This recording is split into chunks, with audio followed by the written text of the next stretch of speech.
Welcome to the Real News Network. I'm Jessel Noor in Baltimore.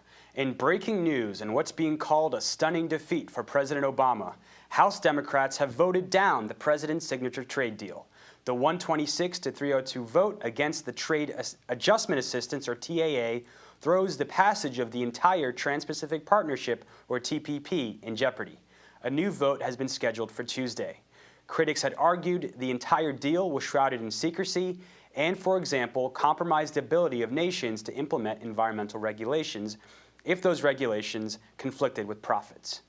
But is President Obama's failure a victory for the grassroots movements organizing against the deal, and what other forces are at play?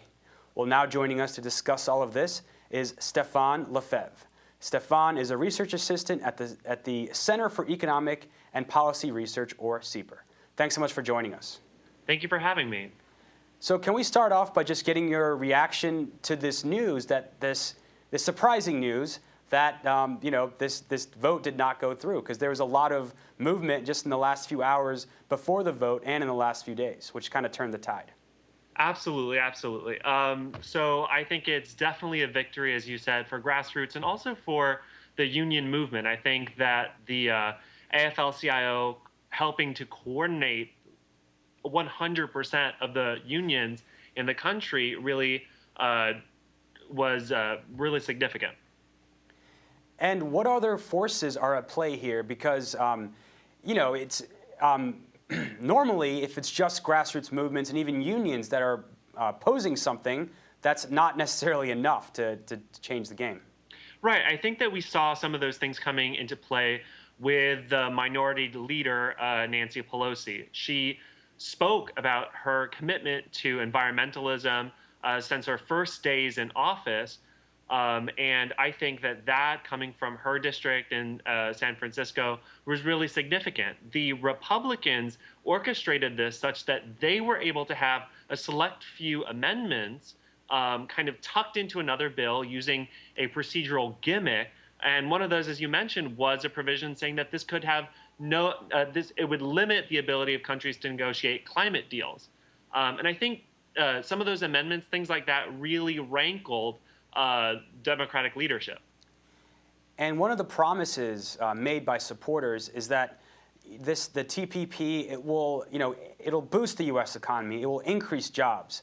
Now, your organization has actually studied these claims. What have you found?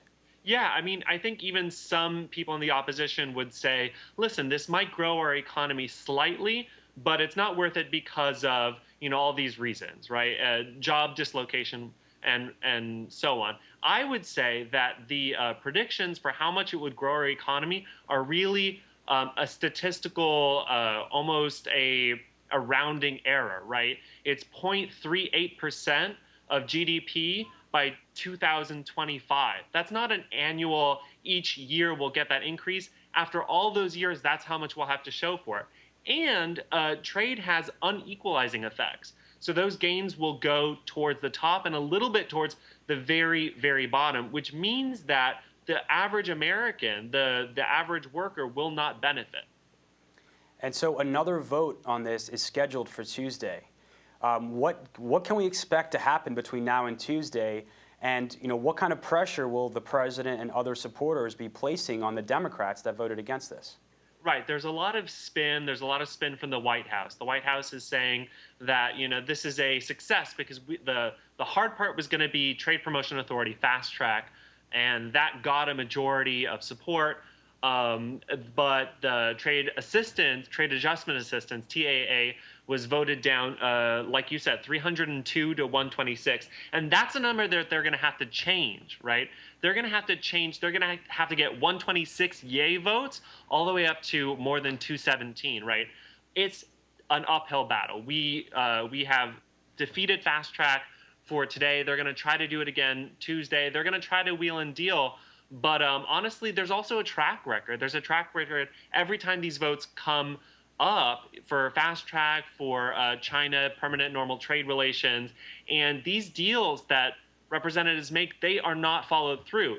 The administration will say, we'll build a bridge in your district. We'll get you this protection for citrus in Florida or for peanuts in Georgia, and it doesn't work out. Those deals are not followed through. Unless they get it in writing done before the deal, these representatives should not take any of those. Well, we want to thank you so much for joining us. Absolutely. Thank you for having me. And thank you for joining us at the Real News Network.